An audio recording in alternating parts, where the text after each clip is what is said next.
Welcome in, everybody. It's Catfish on Ice. It's your host, Chad Minton, with co-host Max Greenberg.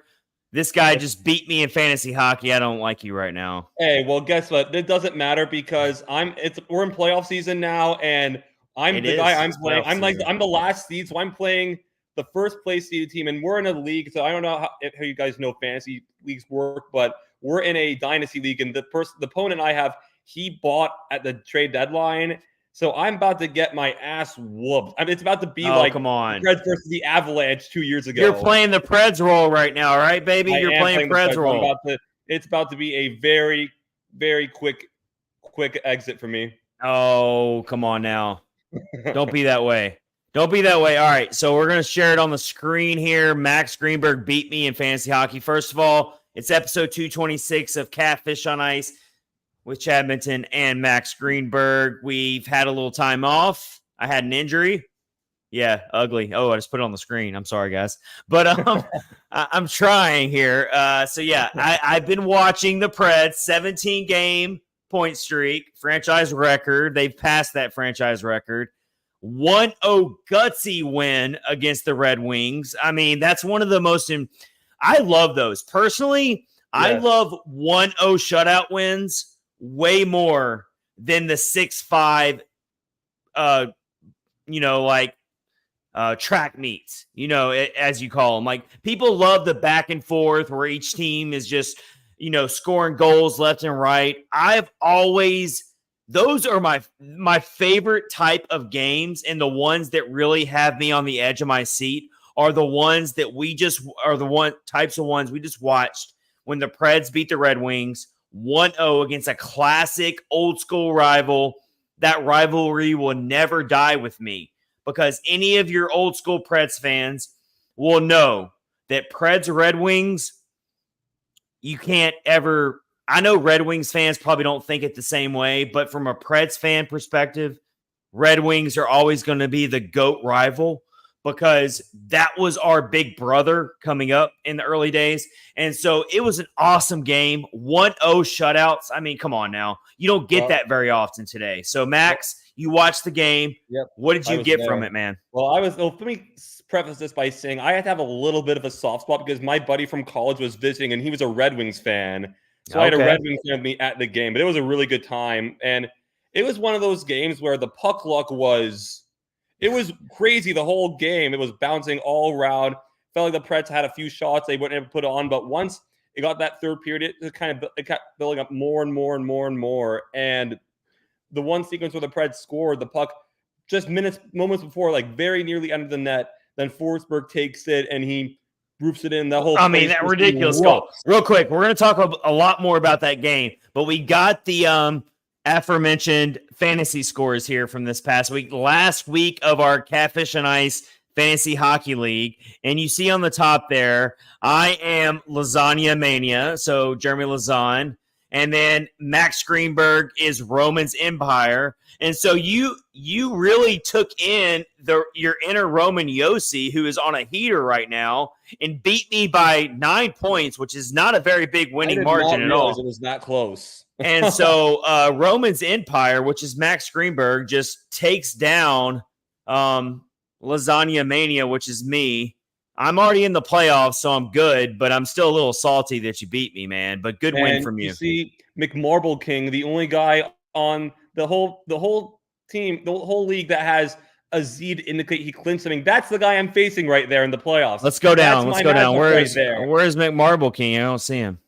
Yeah, he's right in the middle. You see where it says Z? Oh, yeah, okay, there he is. Oh, he's at the Z, yeah. Yeah, he's just crushing everybody right now. That is not good news for me. Well, I will say that I actually beat McMarble King a couple weeks ago, so he is able to be beaten. He's not untouchable.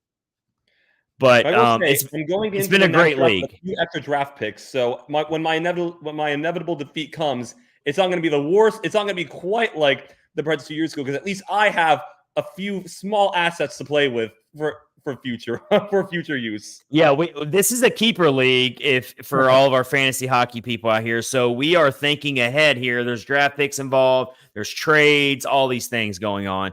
I mean, I can't keep up with it all. I'm only focused on this season. I'm probably going to get beat in the playoffs, just like the Preds get beat in the playoffs all the time. But you know what? I'm all in it. I'm in it to win it. So we'll see what happens, but a fun time. So your two co-hosts here on Catfish and Ice went at it this week in fantasy hockey, and Max Greenberg got the win. So good for him. All right, so we got it on the bottom of the screen there. Welcome to episode 226 of Catfish and Ice. So franchise record 17-game point streak. Just beat the Red Wings. Max just kind of gave his thoughts on it. I'm going to speak of it right now. I love a goalie duel. I really do. And so it was Alex Lyon, who has been very up and down for the Red Wings, up against UC Saros. And both goalies had a great game. They really did. I mean, when you do a 1-0 game, that's what you would expect. Saros didn't face a ton of shots. So when you look at the box score, you might think, oh, it was a really boring. He did. Exactly. Yes. Especially in that second period, the second period, I thought he really was getting kind of pep. Not like crazy, but he was facing some shots in that second period, I thought. Quality of shots were way up there from both teams.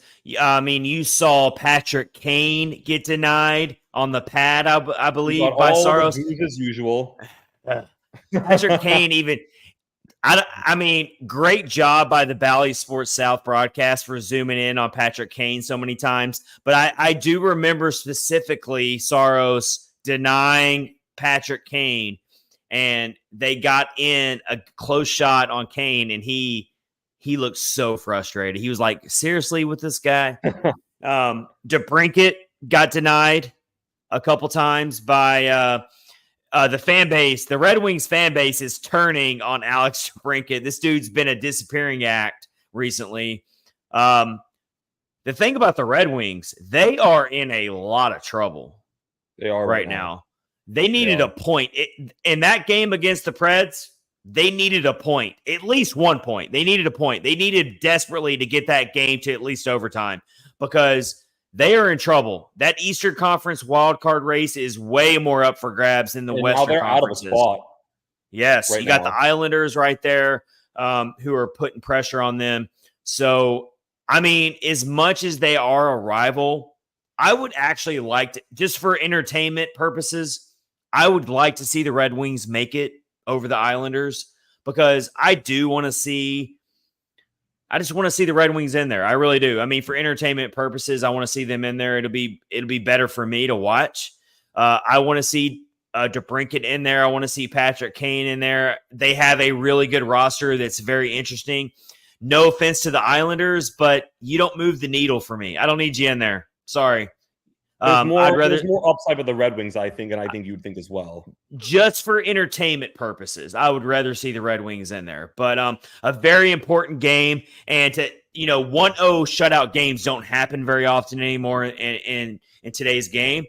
And so, what were some other things that you saw, Max, out of that game that really stood out to you? Honestly, one of the things that stood out to me, and I think maybe he's getting a little ahead of myself, but this is a thing that I think has really been fueling this win streak. Just the fact that even when this team doesn't necessarily play their best hockey the whole game, they find a way to complete their effort as game goes. And there's other games in the streak, for example, the one against Anaheim back earlier in the streak, and then a few others where you don't necessarily, and I think Seattle was another example where you don't necessarily play your best hockey for the first two periods, but you come out in the third period, make adjustments. And earlier in the year, this team could not hang on to leads or finish games. But now they're doing the exact opposite. They're finishing games. And that third period against Detroit, they outplayed them the whole time. Detroit hardly registered a shot. Even the game against Ottawa a month ago where they didn't put a single shot up in the third period. Absolutely crazy. But then on the flip side, there's other games where maybe the Preds don't necessarily show up for the whole third period.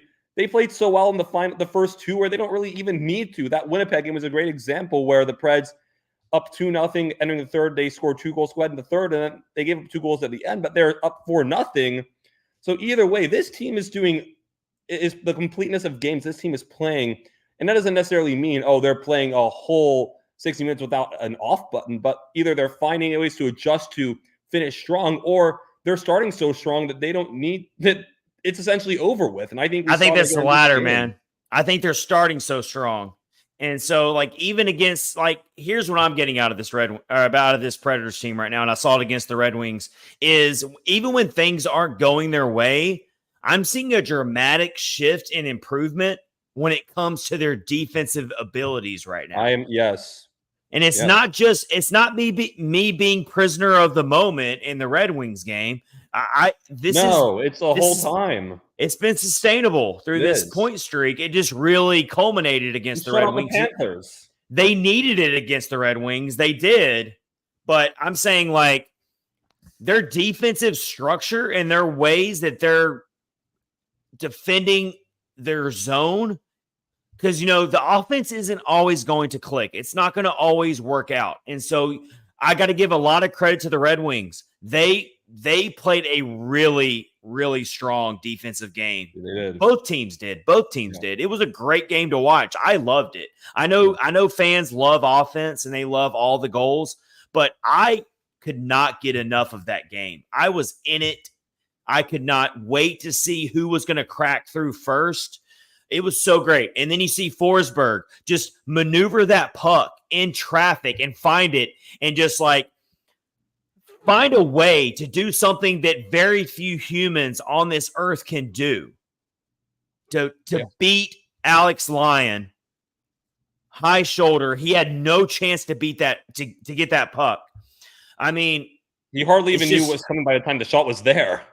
You watch that in slow motion and you see Forsberg find that loose puck with all these players jabbing for it, and he just makes it look so easy, so effortless. And he beats he beats him up.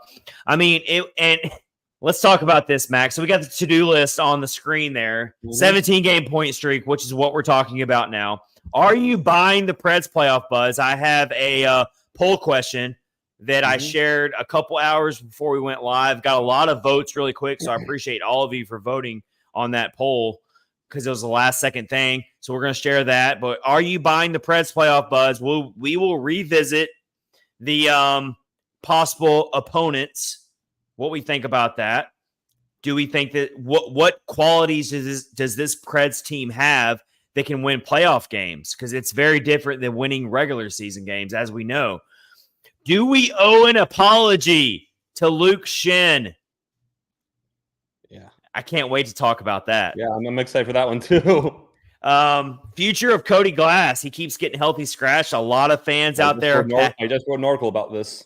Yes, and I can't wait to get your thoughts on it. A lot of fans out there are very passionate about it. I have my opinions as well. And then also, we're going to really unpack the Preds defensive injuries. A lot of injuries hit this team at one time, and it all happened to the same position group. So that's really tough to manage. Credit to Mark Del Gaizo for holding down the fort. He's doing great. I mean, I like what I'm seeing from him. He's no glaring mistakes from him. No. So, I mean, this team is somehow, some way that this team has hummed along despite the injuries. Yeah, I mean, that's to take that many injuries to one position group that close together speaks to your depth. I mean, you take an injury to Dante Fabro, and then you call up Spencer Stastny, and then you take an injury to Jeremy Lazan, who is the league's leader in hits. That was the one where I was like, oh no. I mean, come on now. That's tough. And then it turns out, we're going to talk about it a little bit later, but it turns out that it's more or less maintenance. And according to Willie Donick and the crew and their sources, they said that Lazan could have played against the Red Wings if it was a playoff game. I don't know if you heard that. I did not hear that, actually. That's good news. So that was said during the broadcast by Willie Donick and the great crew there that Jeremy Lazan could have played in that game if it was a playoff game. I didn't know that. So, and I like that decision to hold him out. I think that's the right decision by Andrew Brunette. Let's get caught up on some comments here because we have a lot. We got some stuff from our buddy Johnny. Johnny. He says, guys, I swear maybe it was the moment, but that has to be the loudest "it's all your fault" chant I've ever heard for a regular season game after Forsberg scored on Saturday. As someone who's in the building when that happened, it was the weirdest thing because right during that chant, I couldn't tell what chant it was because then they were doing it's all your fault, but then they were also doing a "Let's Go Preds." So I found myself deciding what am I going to go with the "It's all your fault" chant? Am I going to go with the "Let's Go Preds" chant? I was confused as a fan in the moment, like which chant do I go with? So I gotta say, watching on TV, I wasn't there. Watching on TV, it was really hard to distinguish between the "Let's Go Red Wings" and "Let's Go Preds" chants. Because I know there were a lot of Red Wings fans there, Max. Can you speak to that? Red Wings fans showed up. There were definitely more Preds fans, though. Okay, well, that's good to know. There was definitely more gold in that building. I'm not worried about that. All right. And then also our buddy CJ under the name Squeegee Dude on YouTube says, I'm particular to an awesome defensive battle with no whistles, but I'm a rare human. No, I'm right there with you. I'm in the rare territory as well. I can appreciate a good battle. They let them play. They let them play in that game. They did. They let them play, and I love that. As long as they call it consistent, I'm cool with it. Yeah. I just need consistency. If they're going to let it go and if they're going to let borderline calls go, let both teams get away with it, I'm cool with it. I actually love that style of hockey more. You know, I hate the embellishment. I hate the guys who just they see a trip that happened in this game. There was there was a borderline embellishment tripping call that was called on the Preds. I'm trying to remember which player was called against. It might have been Yossi, but there was a really questionable. I know Yossi had a penalty in that game. There was a really questionable tripping call on the Predators, and in slow-mo replay, it was definitely embellishment. And even the Red Wings player knew it. You could see him on the bench like, yeah, that was I sold that. And I just don't want to turn into basketball where there's these flops and there's these like. It's really soccer where it's bad. But it's gamesmanship. I get it. They're going to exploit the rule. I get it. These guys need points. The Red Wings are desperate. I get it. But at the same time, I hate to see it. But the Preds penalty kill played well. How about that? The Preds penalty kill all of a sudden is turning into not – I mean, I still don't trust it necessarily, but they're definitely not a weakness anymore. No. I mean, I don't think there's anything that's been a true weakness during the streak, to be honest. Yeah, I mean, well, obviously not. I mean, that's why they're on the streak as it is because they are – doing the things they're doing. I do want to try to find the poll question that we're about to get to and how it looks currently. There it is. So we threw out. So basically the Predators have it's close to 100% probability you can get to make the playoffs. I'm still not convinced. I'm still so nervous right now. No, I'm like, I'm not believing it until I see it either. I mean, I keep looking at the standings and I'm like, okay, yeah, I get it. But you look at the standings like, okay, all it takes is 1 5-game losing streak. And all of a sudden I'm nervous. So it's like Preds are 9 points up on the Blues who beat the Wild in overtime. Who are currently losing to the Vegas Golden Knights. Which we agreed which in weird fashion, we agreed that we should probably go for the Golden Knights in that game. Can they both lose, honestly? Because the more teams you eliminate, the better. And so we shouldn't be so focused, and it's kind of going to get us into our next segment here. We really shouldn't focus so much on whether the Preds are wild card 1 or wild card 2. In my opinion, it really doesn't matter that much. What do you think about it, Max? Do you really care if they're wild card 1 or wild card 2? No, not really, honestly. I mean, I will say, I think the format, which pretty much everyone agrees with, I think the format's wretched, like all kinds of it. Yeah, and we've talked about that as well. And to be honest, I think it's going to kind of get in. I mean, I don't think with the way the Preds are playing, they probably there's not a team that wants to face us right now. I think the Preds can the way they're playing, they can beat anyone at this point. If they can, not saying it's going to happen, but if they continue to play like this in the playoffs, it's not a team that isn't beatable for this team right now. Yeah, definitely. So I'm about to share my poll question here. I I will update the results. It might not be completely updated from my screenshot, but still wanted to put it on the screen for everyone to see for our YouTube viewers. Also, if you're watching on YouTube right now, or if you're watching on X or Facebook, hit the follow button, comment, join the stream. And so here we go. We got it on here on screen. This was just before we went live. The results are probably a little bit different now, but just to read it for you guys, throwing this poll out there, the top 4 possibilities. There's a lot of different. We have no clue who the Preds could play in the first round right now because the top 3 of the Central Division is so up for grabs. The Preds actually are fairly close. Yeah. Maybe not for the top spot, but for a top 3 spot. No, not the top. Possible. Preds are only 5 points behind the Winnipeg Jets for third place. So that's why this question is very up for grabs here. Like, we really don't know who the Preds are going to play in the first round. But the point of the matter is your top 4 most realistic possibilities would be the Dallas Stars, the Winnipeg Jets, the Colorado Avalanche, and the Vancouver Canucks. The reason why there's no other Pacific teams in that conversation is because the Canucks have a 10-point lead in their own division.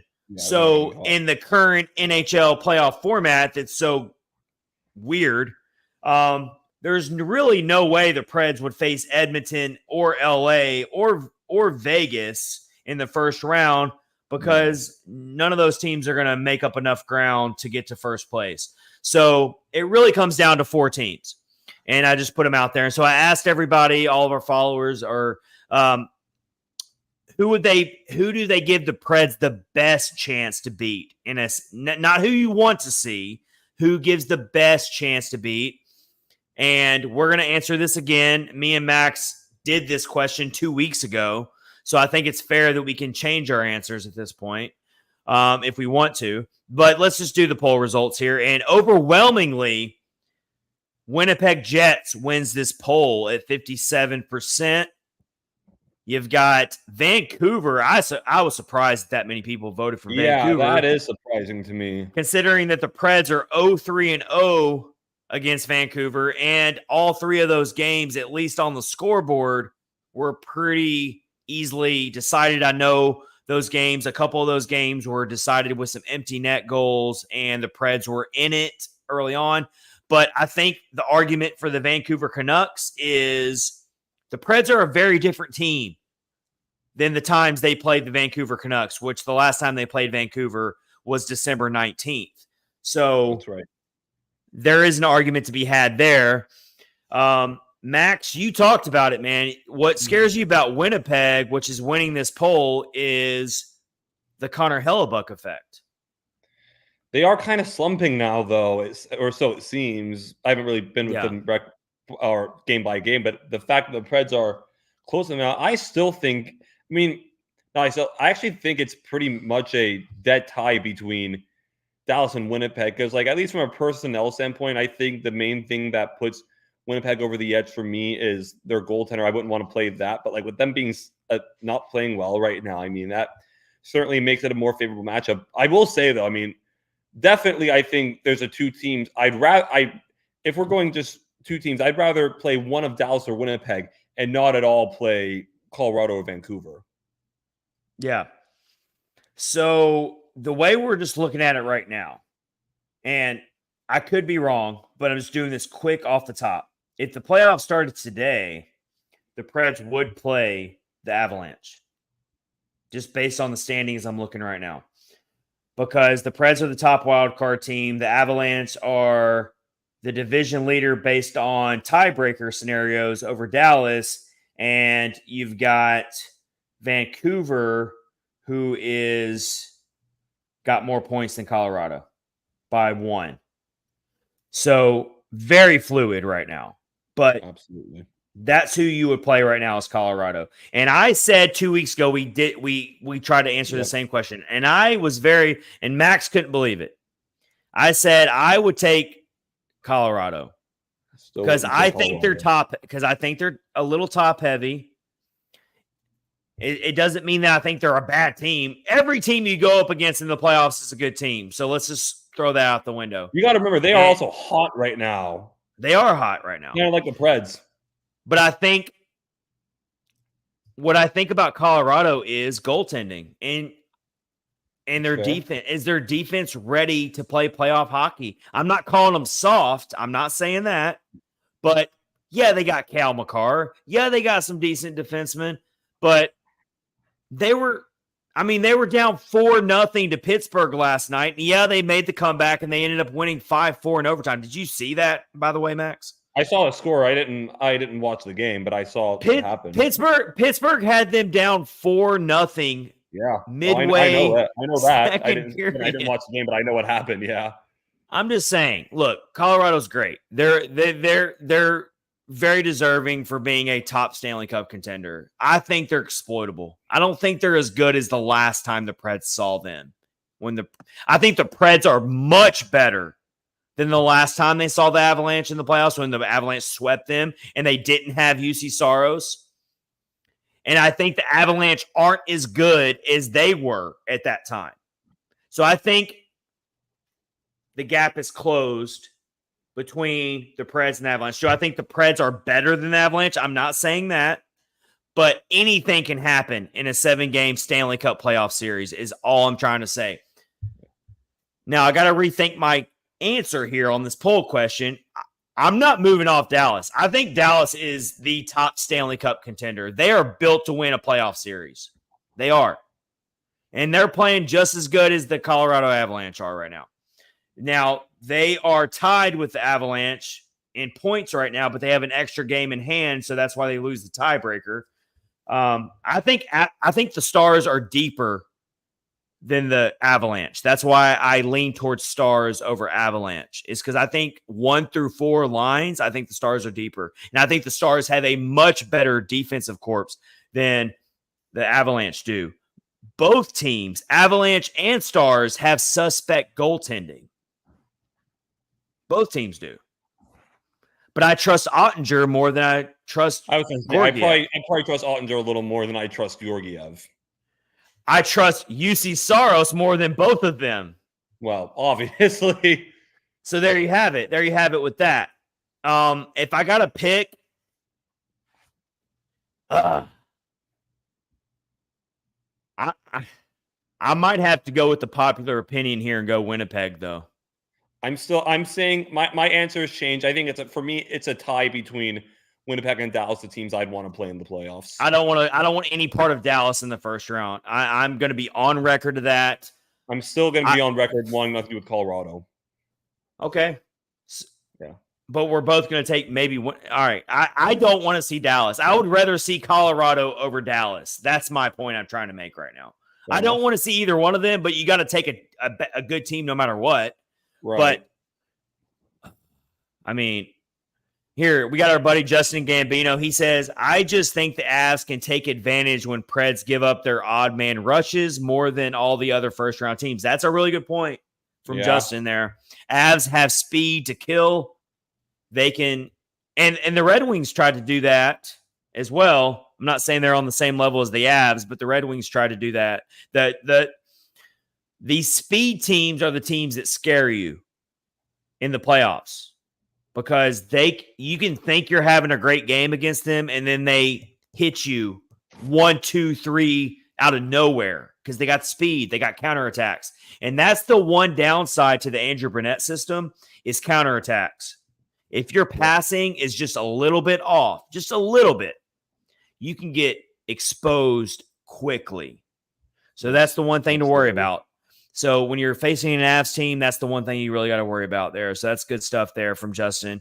I'm going with Stars. That's my number one team I don't want to see. I'm going to go with the majority here. I don't like to go with the majority normally, but I'm going to go with the majority here. I'm going to say, yeah, let's see Winnipeg. Let's see Winnipeg in the first round. I give the Preds a really strong chance to beat Winnipeg in a 7-game series. And they're 2-1 against Winnipeg this year in the regular season. Yeah. I mean, you can't put too much. I mean, of course, you can't put too much stock into the regular season. And of course, I mean, because we've seen the playoffs and, just for, I'm sure there's other stats that'll back this up. But like years ago, when 2017, the Preds went on that run, I think they beat the Blackhawks one time in the regular season out of 5 meetings, and of course sweep them right there like it was no problem. So you really can't, again, just can't put too much stock in the regular season. But again, I see what you're saying there. So I'm about to share something on the screen again. Again, this is episode 226 of Catfish on Ice. If you're listening on our audio version on the podcast platforms, you can't see all these graphics. That's why you got to go on YouTube and subscribe to our channel and follow us on X and on Facebook. And then you can watch our live streams. You can see all the stuff we're sharing on the screen. But we'll still tell you what we're sharing here. But another thing I want to share, and this is the one thing that scares me the most, and I know it's improving and it's looked better over this point streak, and that's pretty much everything has looked better on this point streak. That's why you're on a 17-game point streak. But here's something that still gives me pause and it still worries me. Got it on the screen there. So I got the top 12 power plays in the NHL right now. And you see a lot of Eastern Conference teams on there, but there are a couple teams that you could see in the first round that scares me. You don't see the Preds in there. In fact, the Preds are way down that list. They're way off the screen. But top 12 power plays. So Tampa Bay Lightning, surprisingly, have the number 1 power play in the league right now, thanks to Nikita Kucherov. But let's move further down. A team that the Preds could play in the first round. Let's go back to the Colorado Avalanche. They have the 7th ranked power play, 24.8%. Dallas has the 9th ranked power play at 23.3%. Vancouver, 22.3%. So here's my thing. I think special teams is so important, not just in the regular season, but in the playoffs. And if the Preds are not only going to win a first round, but actually do some damage in the playoffs, their power play is going to have to be more consistent. Now, during this point streak, and specifically over the last 12 games, I calculated it. The Preds are over 30% success rate in the last 12 games. Just calculated the last 12. That's better than the top-ranked team. In terms of overall, 30% success rate is really good. They are 9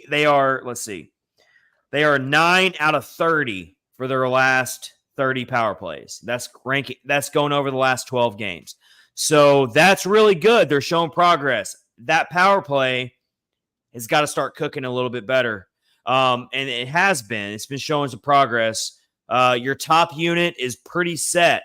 With your Forsberg and O'Reilly and Nyquist and Yossi, and Tyson Barrie is the wild card that's been getting power play duties because of all the defensive injuries. We're going to talk about it later. Is Tyson Barrie just going to get tossed back to the wayside? Is that what's going to happen, Max? Probably. Yeah. Probably. But what I'm looking at here though is you got to compete in your power play. And so the penalty kill is getting better for the Preds, but you look at it here. If you go up against Dallas or Colorado, which is very likely, one of those two teams is a team you're going to face in the first round, and Vancouver's 12th, I thought Vancouver would be better, honestly, but just looking at Colorado and Dallas, they're going to make you pay, and you better match them is my point. You're gonna take penalties. It's inevitable. You can't look at a team like the Preds and the way they play and think, don't take penalties. You can't take. They're gonna take penalties. It's gonna happen. So every team will take penalties. What I'm worried about is if you're gonna give up a power play goal or two against some of these teams, Dallas or Colorado in a first round series, you better match them.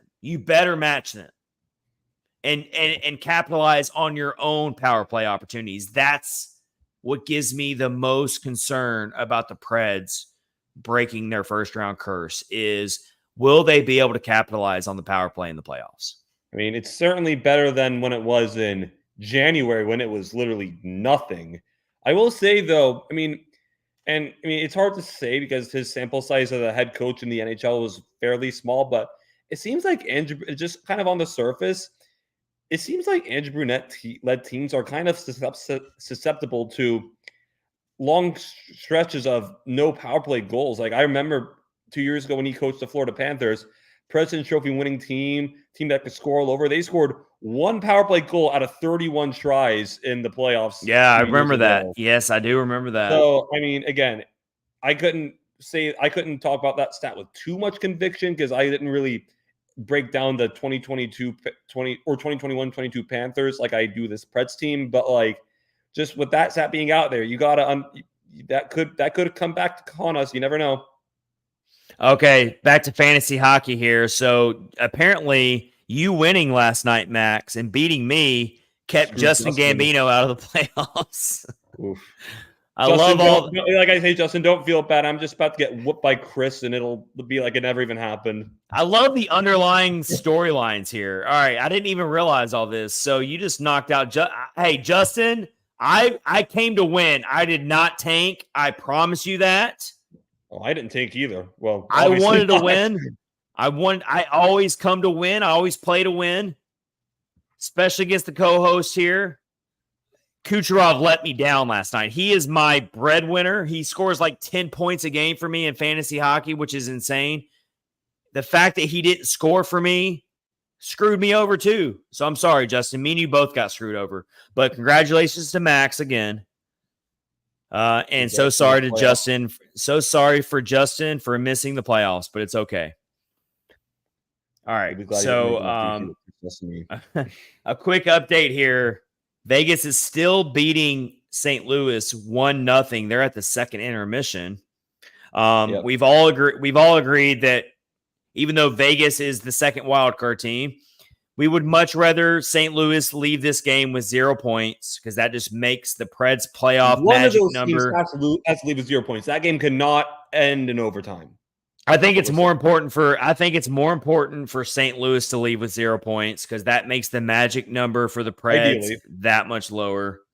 But whoever wins, I just want the other team to get 0. There you go. So we'll keep an eye on that game. But right now it looks like, I mean, we all want to see Vegas miss the playoffs because that would be hilarious. Of course. After what they did, it's funny now they have a Stanley Cup, which sucks for the rest of us. After what they did the trade deadline, they went all in though. That'd be hilarious if they missed the playoffs. That'd be pretty good. But either way, we'll keep an eye on that game. Got to tell you about DraftKings here. Thank you for watching episode 226. Let's tell you about our offer with DraftKings. We know hockey games can move fast, but with DraftKings Sportsbook, an official sports betting partner of the NHL, you can score faster than anything happening on the ice this week. New customers can bet $5 and get $200 instantly in bonus bets. So let's pull up Wednesday or Tuesdays. Today's Monday. Yeah. We normally record on Tuesday. All right. My days are all thrown off. All right. We are recording on a Monday. Let's look at Tuesday's NHL offers with DraftKings.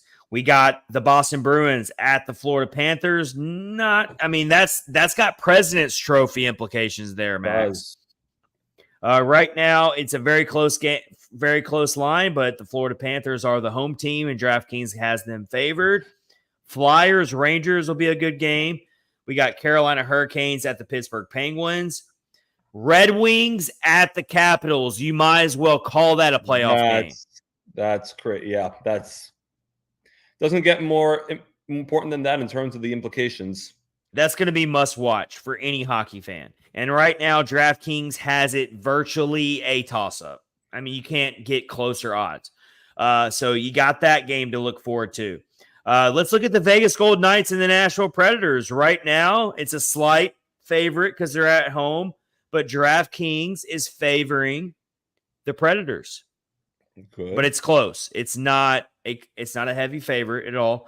Edmonton Oilers at the Winnipeg Jets. That should be another very interesting game. Another toss-up. A lot of toss-ups for Tuesday hockey, which means it's going to be a lot of fun hockey to watch on Tuesday. So get you some tacos, Taco Tuesday. Get you some tacos and watch some hockey because there's a lot of good games tomorrow that we are going to be into.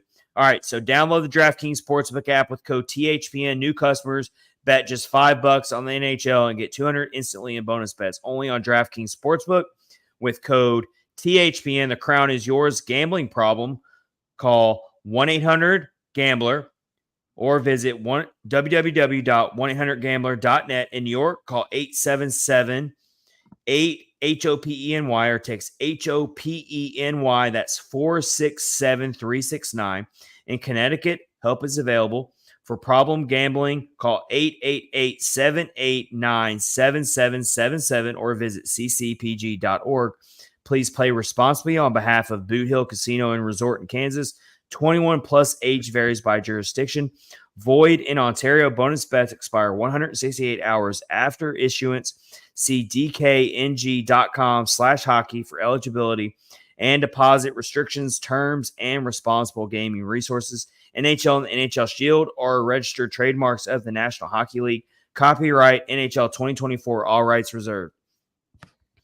All right, let's talk about our guy, Luke Schenn. He's been a punching bag. It's no longer Cole Smith. Cole Smith moved away. So it took pretty a while. Pretty decisively so. It took a while, but Cole Smith is no longer the punching bag. He moved away from the punching bag. He's good. As far as I know, he doesn't take a lot of shots anymore. No, I think people have realized Cole Smith is pretty valuable. And that new player is Luke Schenn. That guy takes so many shots on social media. I'm going to say it right now. I mean, on this podcast or everywhere. I mean, he used to be. I'm going to call it like I say it. I never, ever took that many heavy shots. All I said was I didn't understand why he was in the lineup. I never said he was bad. Okay, that's fair. That's fair enough. Fair enough. But I will say I do still owe Luke Schenn an apology because I'm not saying he's lighting it up and he's the reason why the Predators are doing so well. I'm not saying any of that. No one misconstrue my words here. But I think a large portion of the fan base, I'm looking at you right now, owe Luke Schenn an apology because I do think he has stabilized the physicality that you're going to need to beat a Colorado Avalanche in the first round of a playoff series. You need guys like that. The dude is battle tested. He's been there. He's done that. You can't be all speed and finesse. You can't. You have to have both. You have to have both. And Luke Schenn, he's done it. He's been there. He gets it. He understands what it takes. And watching that Red Wings game, the guy gets in there and he's crafty. What I see about Luke Schenn is he's crafty. He doesn't take penalties that much, if you notice that. But he still knows how to get under the skin of especially skill players. The smaller, speedy players, he takes them out. He comes at them. He does. And you're going to need that. You're going to need a Luke Schenn patrolling and letting players know, hey, I'm here, and you're going to pay for it when you come down into my area. No, he's definitely one of those guys. I remember them talking of several games ago back in like January. He was one of those guys where it's just like, if you got a problem and you're the other team, go to Luke Schenn because he's going to show you what's happening. But, you know, with Luke, the thing with I see with Luke Schenn is like, and I think a guy like him, you know, because there have been a lot of, and I'll admit I've been a little bit, you know, influenced by social media because I feel that no matter what I say, it could get taken out of context or whatever. Because, you know, Luke Schenn, I think, is one of those players who everything he does is looked under a microscope, and the mistakes he makes, everyone's going to look at and be like, oh, Luke Schenn just sucks. He just sucks. And he has been perfect. And there's been a few plays that, you know, still haven't been great. But like, I remember when he was like, no, I'm not going to count his first game back in October because he played one game, went right to the injury reserve. Yeah. When he came back in November, played like for the first 2 weeks, he was objectively terrible. Like I'm not sugarcoat that. He was really bad. He looked lost all the way. Is it fair to hold that against him? I mean, a lot of players on this team were terrible. He's screwing up way less now. Way less. And there was a play against the Red Wings. I thought he made a great play to take out the guy in front of the net. What I was about to say too is I think a lot of players on this team, outside of a few, they took a while to get used to this system, which is understandable. It was a complete overhaul. And not only was it an overhaul, but you had new players getting used to new line mates and everything. It wasn't just a new system. It was a new team. Yeah. Like, that's what people don't realize. It would have been one thing if Andrew Brunette came in and took over mostly the same team of the same guys playing together for all this time. But it wasn't that long ago that David Poyle in his last trade deadline completely ripped apart this roster. And then you go to the offseason and do more changes. And then you come into this current regular season and you make even more changes. So this is still about Luke Shin. I want to get more into that, but I'm going on a rant here because it's one of those episodes where we just have to get it all out there. But I don't know how you cannot have Andrew Brunette at least top 3 in your Jack Adams award race right absolutely. now. Absolutely. And they always love to give it to the head coach that's like the President's Trophy winner. And I got to admit that it always escapes me. Who's the head coach of the Vancouver Canucks? I'm sorry, I'm having a brain fart. Yeah, okay, so it's probably going to go to him because I got to admit the Vancouver Canucks are a major surprise. They are. No one expected them to be where they're at. So if they give it to him over Andrew Brunette, I won't lose sleep over it. I'll understand. But other than him, it's Andrew Brunette's award to win. The only other guy who I think could contend instead of Brunette would be Spencer Carberry from Washington, but that's about it.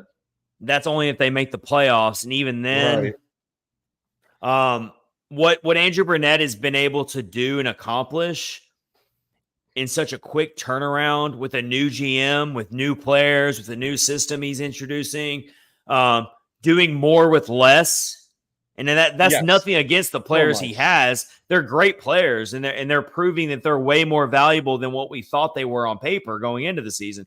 So I hate to use that term because it makes it seem like I think these players are crappy, because that's not what I'm saying. But Brunette is on paper at least doing more with less. You can't dispute that.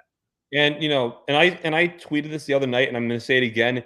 Independent of any comparisons, any other, guy or any other coach in the league this year, just from this team, seeing what Brunette's done with this team is Jack Adams caliber, the work he's doing.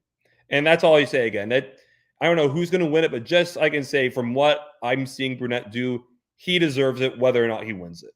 He'll definitely be, we expect the Preds to make the playoffs. It's not a for sure thing, but they're up there. But assuming they make the playoffs, he'll be in the top 3. I mean, whether he wins it or not, we don't know. But let me get back to Luke Shin. So here's why I think I owe an apology to Luke Shin. It's because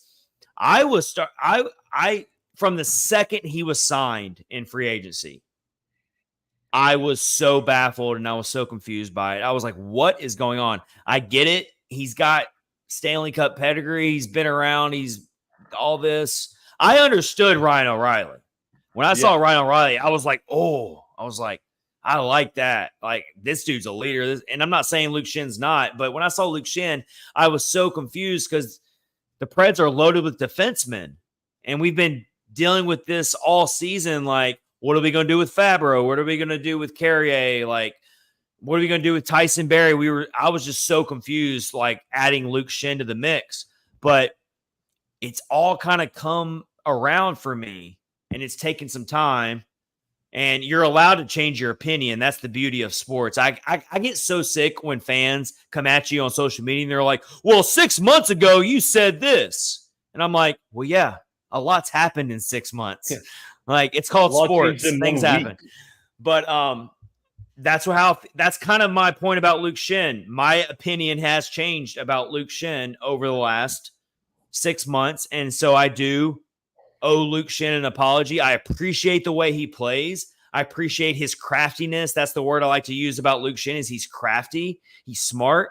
He knows how to use his best strengths to his advantage.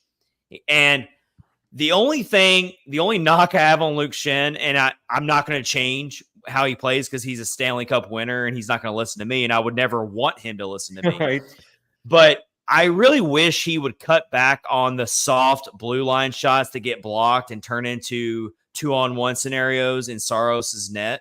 That's the only thing I need him to stop doing. He likes to throw a lot of those blue line shots out there that are easy to block, and he's looking for the deflection, the pinball style goals. I get it, but sometimes pass it off and let's keep the cycle going in the offensive zone, and maybe let's not take that crapshoot shot from the blue line that's not your strength. That's the only thing I'm about with Luke Schenn, but I love his physical presence. I love that he gets in the grill of players, and we need him. He has to be on the playoff roster. He's going to be on the playoff roster, and he's going to be a valuable asset because he's been there and he's done that. And he knows what it takes to win 7-game series. I mean, from my personal standpoint, I'm not going to go back and say I still would have done that contract. I don't think he's been that worth it. But I'm not saying that either.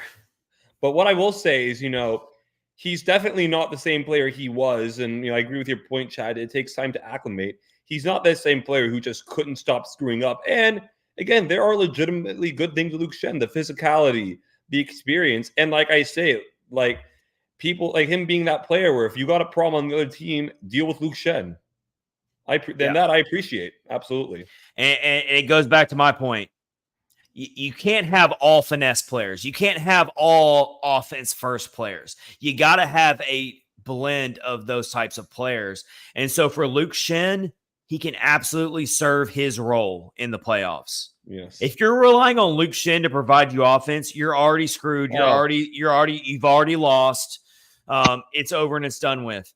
How many years, I can speak to this, how many years going back to 2018 at least did the Preds have a hard time finding third pairing or second pairing defensemen they could trust? That they could trust in critical situations. They went through Matt Irwin, Corbinian Holzer. Dan Hamhuis, that was one of those guys. Well, he was towards the end of his career. Dan Hamhuis in his prime was great. Yannick Weber was good, kind of, but not. I'm saying my point is the Preds have upgraded when it comes to that aspect. So you need guys like that.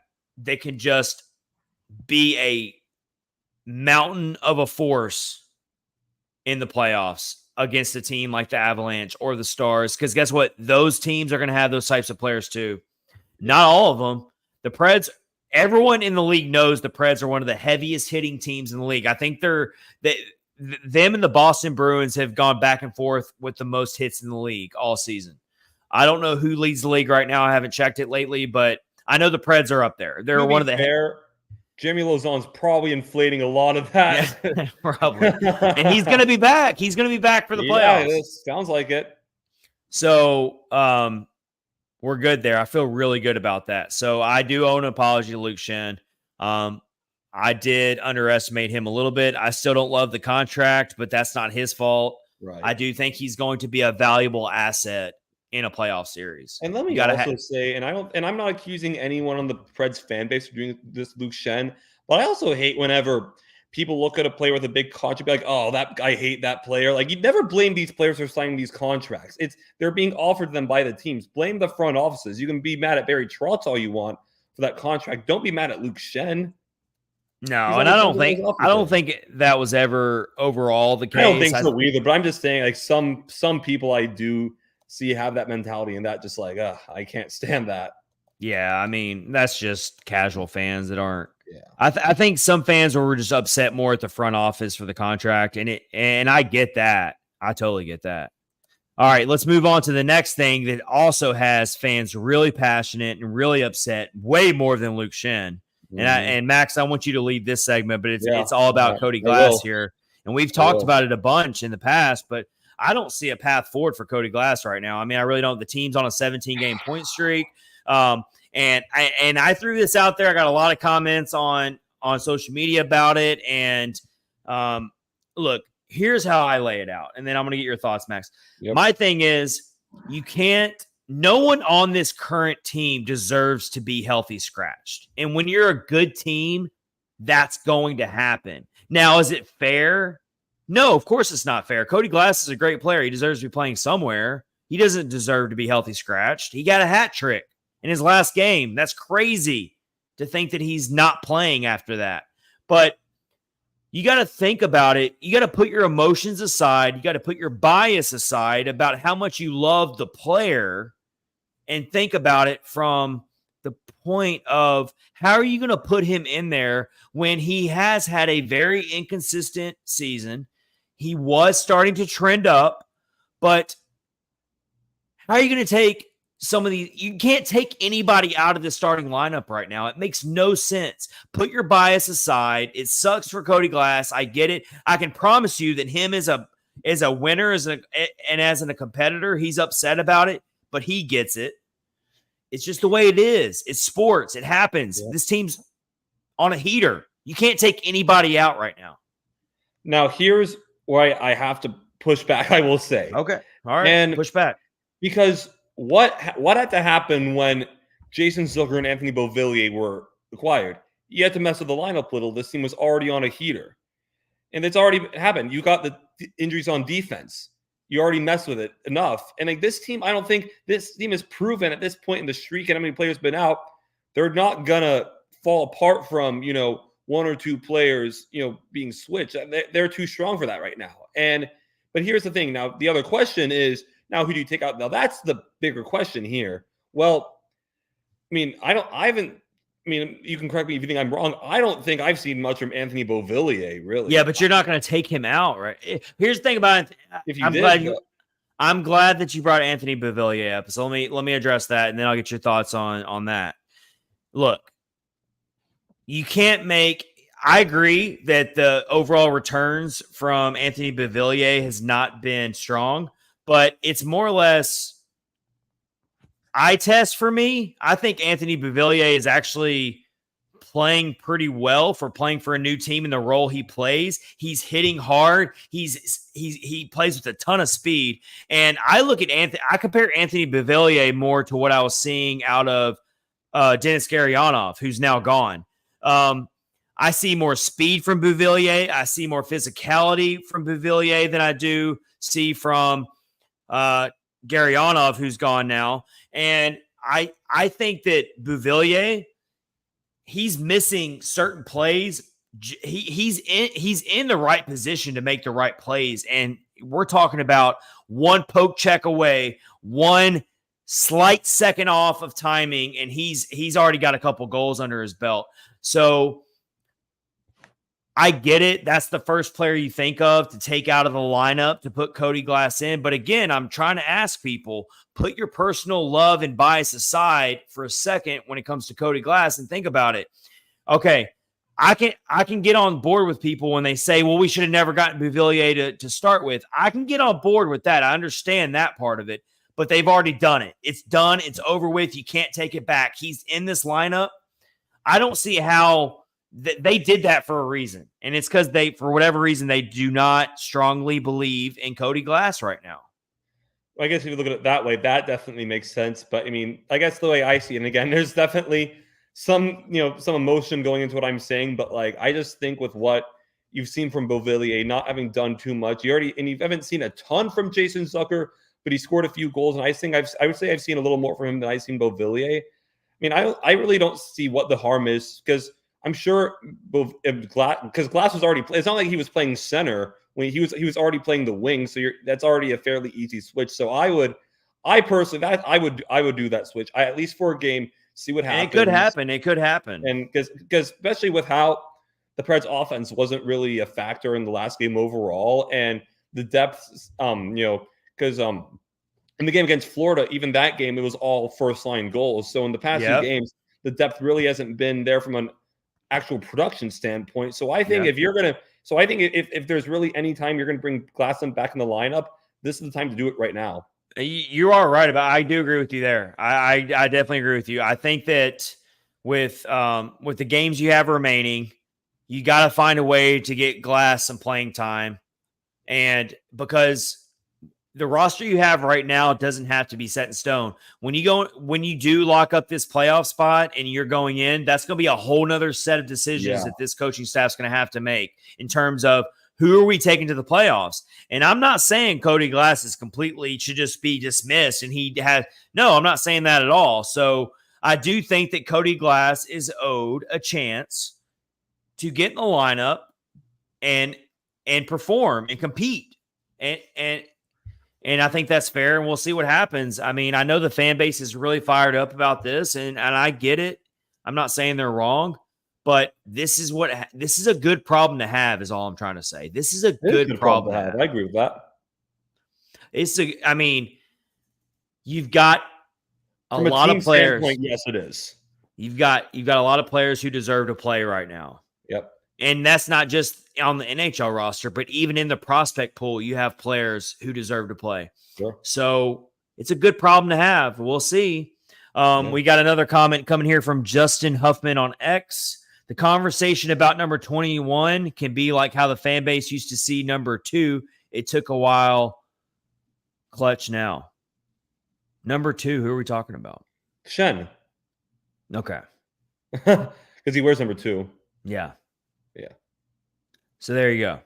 It's true. It takes time. Anthony Beauvillier has been everywhere. I mean, he's been everywhere. And again, now to go to your point, Chad, I mean, Barry Trotz knows him, and he knows he's done well in the playoffs beforehand. So there definitely could be some element of he needs to get his legs kind of under him in a new team. So there's definitely that too. So I know that he hasn't like registered on the score sheet or anything, but I do like a lot of what Anthony Beauvillier is showing in terms of aggression and speed. He has more speed than Cody Glass, from what I'm seeing. He does. I would say that. Now does Cody Glass have better vision, better abilities to make his line mates better?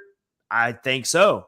So I think there's pros and cons to playing both players right now. I think Beauvillier offers more physicality than Cody Glass, but I think Cody Glass offers maybe more top-end offensive abilities. That might be a toss-up. Who knows? But I think they're two players that are very evenly matched in terms of picking which one of those offers you more value, because they both have very different skill sets and values. So it's going to be a tough decision between those two. You're not going to take out Kiefer Sherwood. That's for damn sure. No, certainly no one on that fourth line. You're not going to take out Cole Smith. You're not going to take out Michael McCarron. We probably owe an apology to Michael McCarron. Hell, I'll say that. I don't know, because I think honestly for most of the year I don't owe an apology to Michael McCarron. I've been a huge Michael McCarron supporter this whole year. Fair enough. I don't owe Michael McCarron.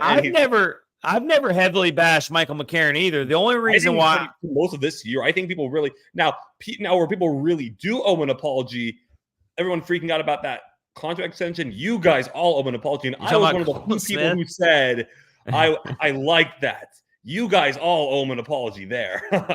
All right, fair enough. Yeah, we'll collectively. I'll say that I do slightly owe an apology to Michael McCarron, because going into the season and training camp, and when Andrew Burnett was brought on, I didn't really see how Michael McCarron was going to last in this lineup, because I thought that the shift in I agree with that. I didn't see this offensive outburst of abilities from McCarron just coming out. I mean, he showcased it a little bit, sparks here and there. I know before going into the season that he kind of showcased that he can get in on the net. He can get those greasy goals that we like to call them. But I didn't see him doing what he's done this season. So I do owe him a little bit of apology. Let's bring up our friend Buster on YouTube, who's been on the show before and commented. He says, how about Evangelista's play as of late?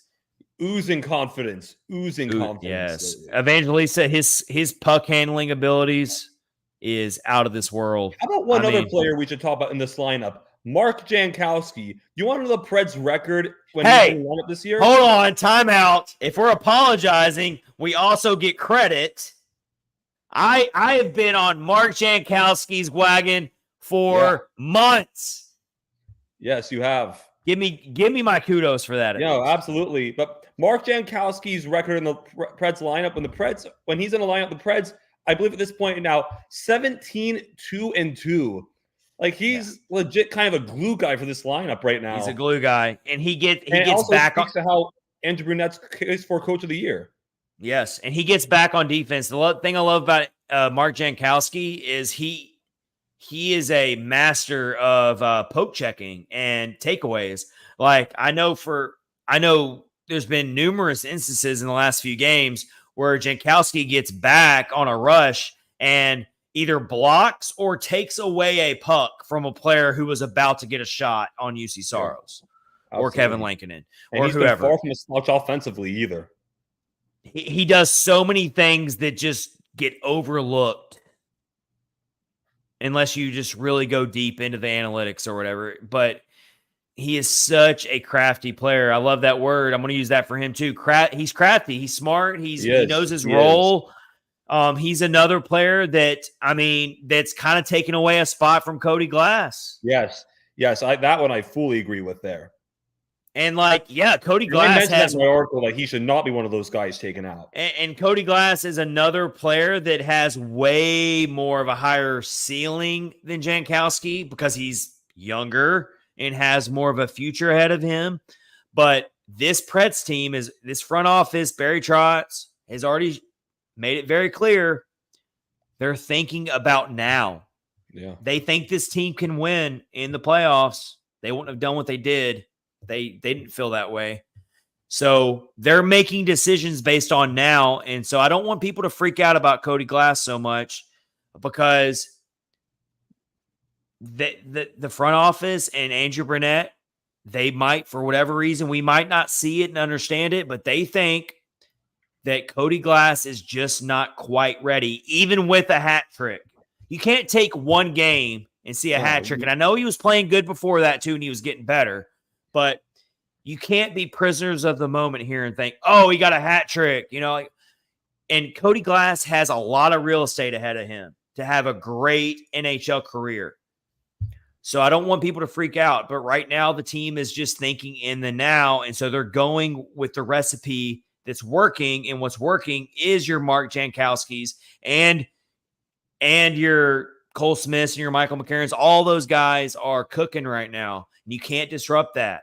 Mm-mm. And now Anthony Beauvillier is the one player that could be switched out right now for Cody Glass. I am on board with you. I'm on board with you with all. I'm not totally against that, but I do think that you don't want to take Anthony Beauvillier out too soon when you made a push for him in this trade deadline when this guy's been moved around so much in his career in the last couple of years. Maybe he's getting better and better, and he's finally starting to get comfortable. And I've seen him do some good things on the ice, even though he hasn't scored yet. And then you pull him out, and then you stunt that growth and that chemistry he's building. It's a tough call. Yeah, but like you said, it's a good problem to have. It is a good problem to have. All right, we're about to wrap up episode 226 of Catfish on Ice. But before we do, we got to do our Titans talk with Max because it's still free agency. I got to get caught up. This is going to be an educational moment for me too, because I haven't been able to keep up with it as much. So Max, how about you update us on what the Titans have done since I know they got Pollard, the running back. I know that they got a couple other dudes. I know they got the receiver, Calvin Ridley. We're about to talk about that. So get into him and then talk about the backup quarterback we got. Yep. Mm-hmm. All right, Max, the floor is yours. So when we last left off the Titans, we had signed Tony Pollard, Lloyd Cushenberry starting center. Great last Kenneth Murray, the linebacker, who I don't really like that one, but it's fine. And then Cheeto Awuzie, the corner, who's really good. Since then, the Titans have signed, and I'm going to start with some smaller signings here. Okay. Mason Rudolph, backup quarterback. And I think it's a really quality signing because Titans needed a backup quarterback. I wasn't sure how to feel about that. Well, also he had to come in last year for the Steelers because Kenny Pickett, who's now been traded, that's a whole nother rabbit hole. He's been traded and he had to come in and play. He actually got the Steelers to the playoffs, and he actually had some. And I'm not going to go over everything, but his underlying stats are actually really good. He actually kind of did really well. So I love it as a backup signing. I really do. And I was telling my dad they need to get me for Christmas a reindeer costume. So the Titans have a cream on Christmas, I can get a Rudolph jersey and go in dressed up and cheer for that. That's a kind of whole nother discussion there. Well, and But the way Will Levis plays, you got to feel like there's a good chance that Rudolph's going to have to come in at some point. Yeah, I mean, you never, if you guys, hopefully if Levis, I mean, if hopefully he doesn't get injured, which he'll ride the bench. But anyway, next signing we want to talk about. This is more depth signing. Shadiq Charles, who's basically been a backup his whole career. I expect him. He's just probably going to be depth. Coach Ursa have a chance to start, but what I envision is he'll be in the. What I envision he'll be there as depth. He'll probably be what I think is going to be competition for the right guard spot, but I wouldn't expect too much there.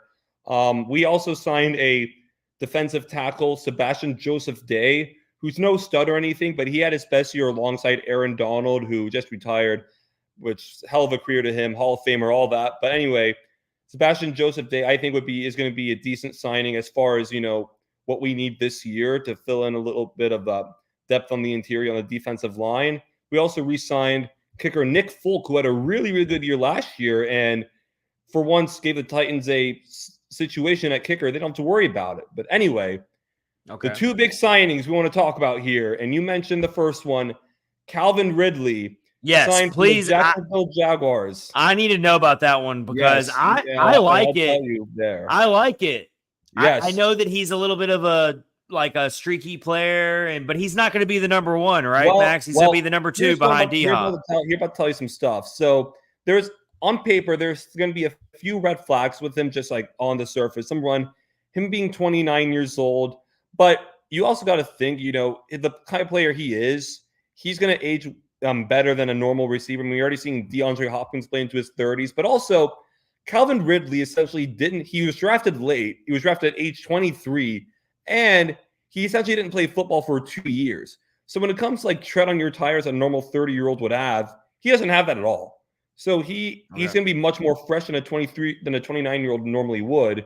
But he's going to be he's going to be the number two receiver behind D-Hop, right? He's not going to be asked to be the number one. 1A, 1B situation. Okay. All right. And here's the thing. So last year, Calvin Ridley, and now preface this, after 2 years off, he had what probably is a fairly disappointing year for him with 1,008 receiving yards, whatever it was, and 9 touchdowns. But here's also the thing, and this is where I actually have a lot of optimism around where this is going to work. Last year, when he was in Jacksonville, they used him pretty much exclusively as an X receiver, just lined up on the outside, winning those battles. Calvin Ridley is best as a Z receiver. Now in football, not going to try and go down this rabbit hole too much. Your X receiver is a guy, DeAndre Hopkins is an X. He's the guy who's going to be on the outside, winning contested catch battles, physicality, all that kind of stuff. But Calvin Ridley is normally a Z receiver, where he's moving around behind the line of scrimmage, in motion, route running, all that, more speed down the field. That's the kind of stuff. But the Jaguars didn't use him that way nearly as much. They use him as a pure X, basically. And also another thing that really spoke to where I believe he has potential in this Titans offense. There was a result that came out from the routes he ran and that he was good at. And without going too far into it, the routes that he was best at were hardly used in the Jaguars, but the ones he was worst at were used the most.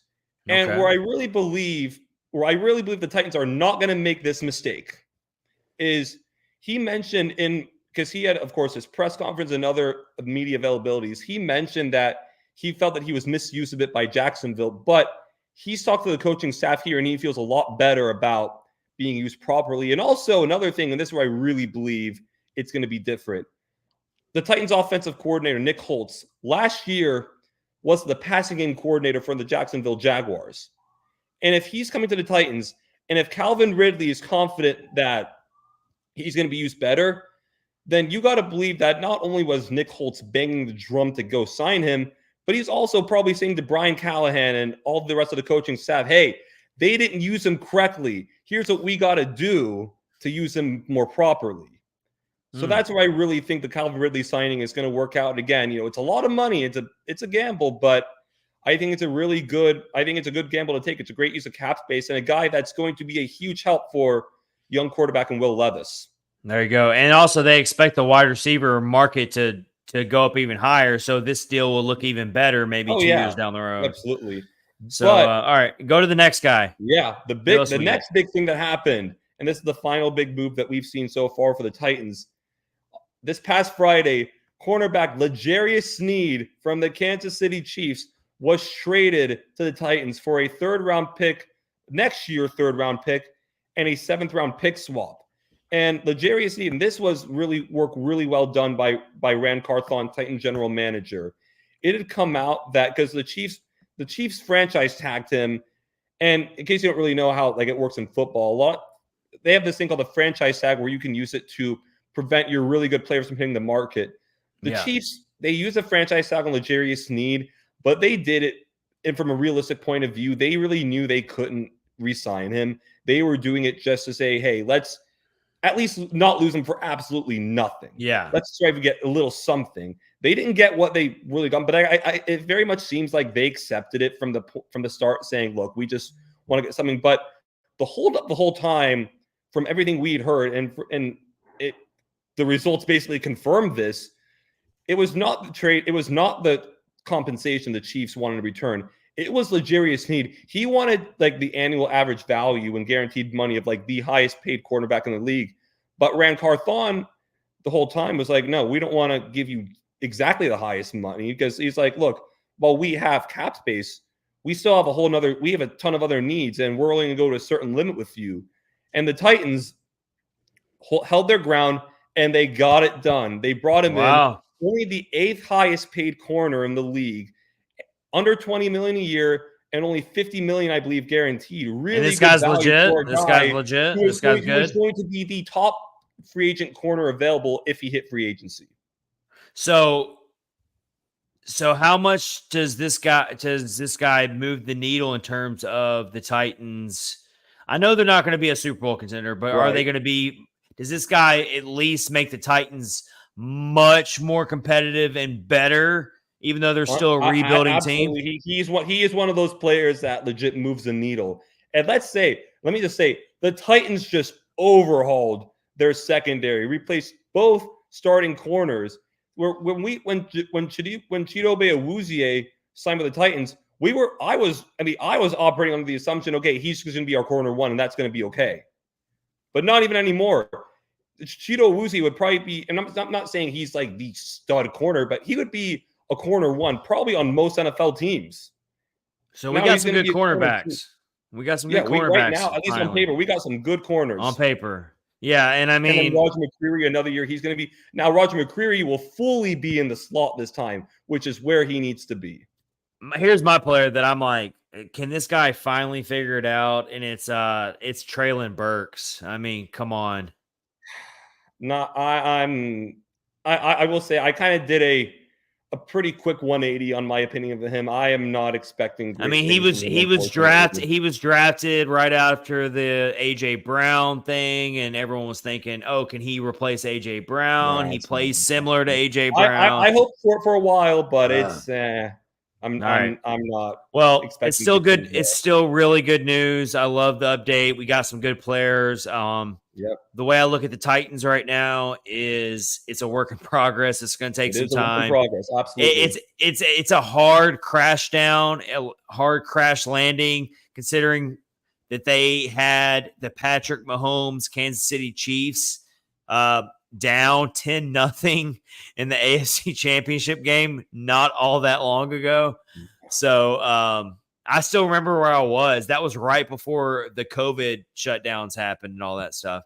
And we were downtown in East Nashville, and now I can't even remember the name of the freaking bar we were at.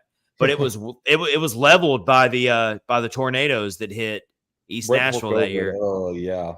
And God, why can I not remember the name of that place we were at? But anyway, the point is, I remember being up 10-0 and Patrick Mahomes scrambling to get that first down right before halftime. You know what I'm talking about. Yeah, man. It was a touchdown. Yeah, that was brutal. Dagger in my heart. But I really appreciate and I'm optimistic about what the Titans are doing. Yeah.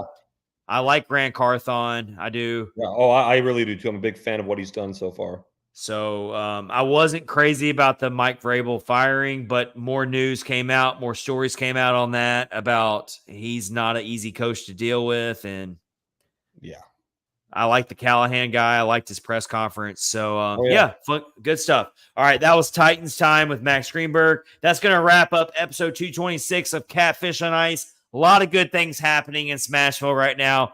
We're buzzing. We're happy. We're excited, but also afraid to get our hearts broken. But we are here for you. Thank you for listening and watching. If you watched on YouTube, we appreciate it so much. Hit subscribe. It helps us out a ton. And also hit the like button if you watched on Facebook or X. Until then, we will see you soon. Preds take on the Vegas Golden Knights on Tuesday. Vegas is going to be on the back end of the back-to-back, and they're going to overtime, apparently, against the Blues.